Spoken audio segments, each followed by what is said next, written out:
Drama serial कैसी तेरी खुदगर्जी में आखिरकार बाबा साहिब ने शेरू को महक को मारने की सुपारी दे ही दी। उधर आसिन की मां निदा के ऊपर बहुत ज्यादा जुल्म कर रही है। आने वाली किस की मुकम्मल कहानी में आप सभी दोस्त देखेंगे। शमशेर बहुत ज्यादा परेशान रहना शुरू हो चुका है क्योंकि इस बार उसने अपनी माँ का चेहरा भी नहीं देखा, सिर्फ और सिर्फ दिलावर साहिब की वजह से। यूं घर में हर वक्त रो रहा है। महक उसे हौसला देने की कोशिश कर रही होती है। शमशेर बहुत ज्यादा परेशान हो चुका है, यहाँ तक के अकेला बैठा होता है। सीढ़ियों के ऊपर से महक आ जाती है। महक को शमशेर कहता है कि मैं मामा की जिंदगी में कुछ कर तो पाया ही नहीं, अब तो सारी जिंदगी मैं अफसोस ही करूंगा। लेकिन महक शमशेर को भरपूर हौसला दे रही है कि जो कुछ भी हुआ इसका सारा का सारा गुनाह दिलावर साहिब को ही होगा। आपने तो पूरी कोशिश की लेकिन जो खुदा को मंजूर। यहाँ पर शमशेर रोना शुरू कर देता है। महक शमशेर को कहती है कि आप तैयार हो जाएं और तैयार होकर कब्रिस्तान भी जाएं ताकि उनकी रूह को सुकून हो और आपके दिल को भी थोड़ा सुकून हो। यूं शमशेर कपड़े चेंज करता है। दूसरी जानिब बेड के ऊपर बैठी निदा परेशान है, इंतजार कर रही आसिन का। कजरे पहने हुए सोचों में गुम होती है कि यहाँ पर आसिन आ जाता है। आसिन आकर जैसे निदा को देखता है तो निदा शर्माना शुरू कर देती है। पास आकर निदा को कहता है कि मैं समझ सकता हूँ तुम थोड़ी परेशान हो, लेकिन एक बात याद रखना, मैं तुम्हें कभी भी जिंदगी में परेशान नहीं होने दूंगा। यहाँ पर आकर वो निदा को गिफ्ट भी देता है। जैसे ही वो गिफ्ट पकड़ती है तो देखकर बहुत ज्यादा खुश होती है। गिफ्ट खोलने के बाद जैसे ही देखती है कि उसके अंदर घड़ी है, घड़ी देखकर बहुत ज्यादा खुश होती है क्योंकि निदा को वो वॉच बहुत ज्यादा पसंद आती है। निदा कहती है कि शादी जिंदगी में एक बार होती है, एक बात मेरी याद रखिएगा,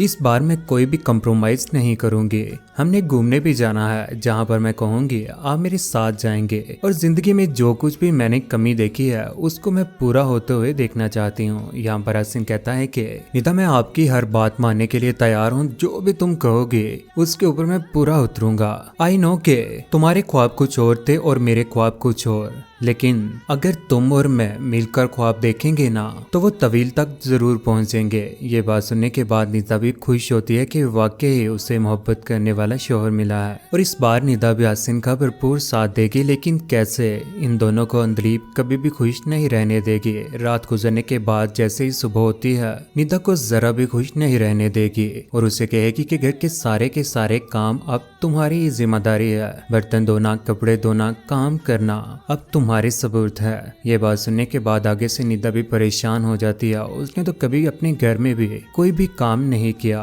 ख्वाब वो एक गरीब घराने से थी, लेकिन उसके माँ बाप ने उसके नाज नखरे अच्छे तरीके से उठाए थे, किसी किस्म की भी उसे कोई भी परेशानी ना आने दी। और जब वो सो रहे होते हैं तो जोर जोर से दरवाजा खटखटाना शुरू कर देती है अंदलीब भी। उन्हें सुकून का सांस भी नहीं लेने दे रही। उधर छत से जब अपने कमरे से निदा और आसिन नीचे आते हैं तो अंदलीब उन दोनों को गुस्से से देख रही होती है। यहाँ पर उनके ऊपर टूट पड़ती है, कहती है कि तुम्हें शर्म नहीं आती, घर में बाप है, माँ है, टाइम देखा है तुमने, ना तो तुम कोई जॉब कर रहे हो आजकल ना ही कुछ। लेकिन निदा को ये बातें बिल्कुल भी बर्दाश्त नहीं होती और वहां से वो चल पड़ती है और कमरे में जाकर नाराज हो जाती है। आसिन उसे मनाने की कोशिश करता है लेकिन निदा नहीं मानती और कहती है कि मैं शुरू से ही इस रिश्ते को लेकर जरा भी राजी नहीं थी। मुझे पता था कि अंदलीब आंटी कभी भी नहीं मानने वाली और वो हम दोनों को कभी भी खुश नहीं रहने देगी। आगे से आसिन उसे हौसला देता है और कहता है कि देख लेना, अगर तुम इस घर में अच्छे तरीके से रहोगी तो मामा भी आपको एक्सेप्ट कर लेंगे।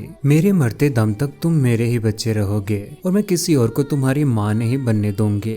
उधर आखिरकार वो वक्त भी आ ही गया जब शमशेर आंखों में आंसू लिए हुए कब्रिस्तान की तरफ जा रहा है, हाथों में फूल पकड़े हुए। बहुत ज्यादा परेशान होता है कि किस तरह से वो अपनी माँ के सामने नजरें मिलाएगा। कब्र के पास जाकर अपनी माँ की कब्र के ऊपर जाकर फूल डालता है, आंखों में आंसू लिए हुए। उसके आंसू भी उन फूलों के ऊपर पड़ रहे हैं। आखिरकार शमशेर को दर्द तो है ही, जिसने कभी अपनी जिंदगी में ये सोचा भी नहीं था कि वो अपनी माँ से दूर होगा और मरते वक्त भी उसको उसकी माँ का चेहरा देखना नसीब ना होगा। वहाँ पर खड़ा होकर दुआ करता है, आंखों में आंसू लिए हुए रो रहा है और खामोशी के साथ अपनी माँ के साथ मुखातिब हो जाता है। कहता है कि मैं कैसे जीऊंगा इस बोझ के सहारे कि मैं अपनी मरते वक्त अपनी माँ का चेहरा भी ना देख पाया।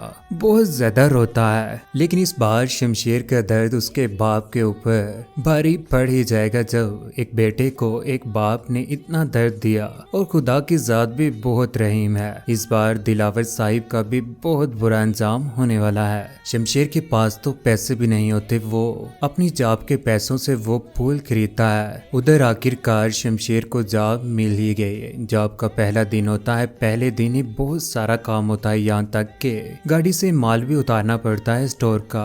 अच्छे तरीके से काम भी करता है क्योंकि शमशेर को कैशियर की जॉब मिली है, जहाँ पर वो लोगों के सामान के पैसे और रसीद और कटिंग करता है। यहाँ पर बहुत सारे लोग आएंगे और यहाँ पर आकर अपने पैसों की कटिंग जब करवाने लगता है तो एक आदमी बहुत ज्यादा सखी होता है, लेकिन शमशेर जिसने सारी जिंदगी अमीरी की जिंदगी गुजारी उसे बहुत ज्यादा अजीब लगता है। लेकिन महक के लिए ये सब कुछ भी वो बर्दाश्त करेगा। गाहक आकर कहता है कि 4250 रुपए हैं, 50 रुपए तुम रख लेना।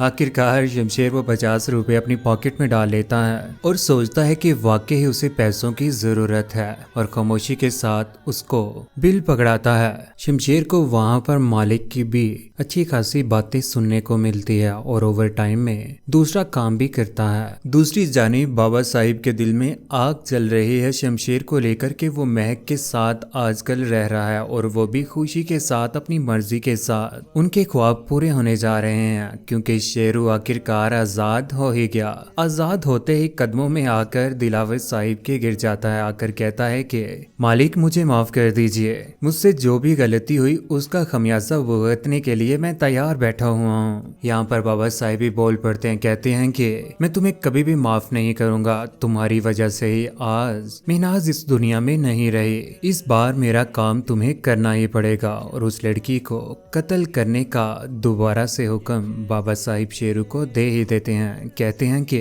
उस लड़की की मौत के साथ जिंदगी जुड़ी है तुम्हारी, जीना चाहते हो या मरना चाहते हो ये तुम्हारे हाथ में है। आखिरकार इस बार भी शेरू बहुत बड़ी गलती कर देगा जिसकी वजह से वो पकड़ा जाएगा।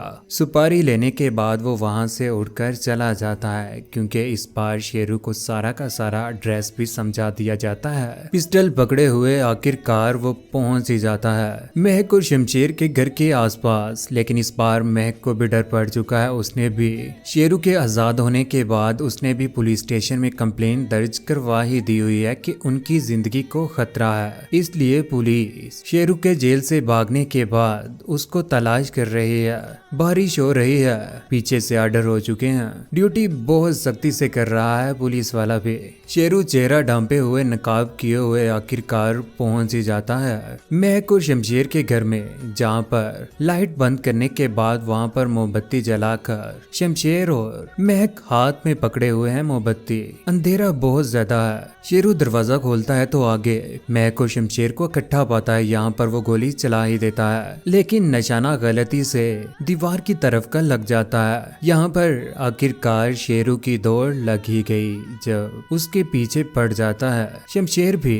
पुलिस भी इस बार पूरी इन्वेस्टिगेशन कर रही है। घर के चारों तरफ पुलिस थी लेकिन वहां से भी शेरू भाग निकलता है लेकिन पीछे पीछे पुलिस है। इस बार शेरू के पीछे पीछे आखिरकार पुलिस भी पहुंच ही जाएगी बाबा साहिब के उस डेरे के ऊपर जहां पर उसने और भी गुंडे पाले हुए हैं। यूं बाबा साहिब और शेरू दोबारा से पकड़े जाएंगे और यहाँ पर शेरू दोबारा से बोल पड़ेगा कि ये जो कुछ भी मैं करने गया था इसका सारा का सारा जिम्मेदार बाबा साहिब ही हैं। ये क्या बकवास कर रहा है तू, ये झूठ बोल रहा है। यहाँ पर आखिरकार दिलावर साहिब भी इस बार सलाखों के पीछे जाने वाले हैं शेरू के साथ ही।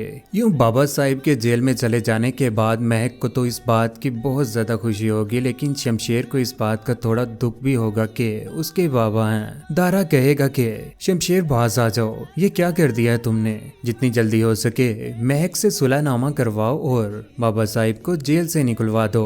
यहीं पर मीडिया वाले और सारे रिपोर्टर भी पहुंच जाते हैं डेरे के ऊपर। वहां पर तफसीलात पूछी जाती हैं दारा से लेकिन दारा क्या जवाब दे, वहां से भाग पड़ता है। लेकिन कौन कौन चाहता है कि बाबा साहिब और शेरू को सजाए मौत हो जाए जिस तरह से उन्होंने महक और शमशेर को इस बार तंग किया है। निदा और आसिन को एक दूसरे के साथ खुश कौन देखना चाहता है और महक भी शमशेर के साथ मोहब्बत करना शुरू हो चुकी है। ये मोहब्बत देखकर आप सभी दोस्तों को कैसा लगा नीचे कमेंट सेक्शन में अपनी मोहब्बत भरी राय का इजहार जरूर कीजिएगा। चैनल को सब्सक्राइब करने के बाद बेल का बटन जरूर दबाइएगा। अपना ख्याल रखिएगा, दुआ में याद रखिएगा। अल्लाह हाफिज।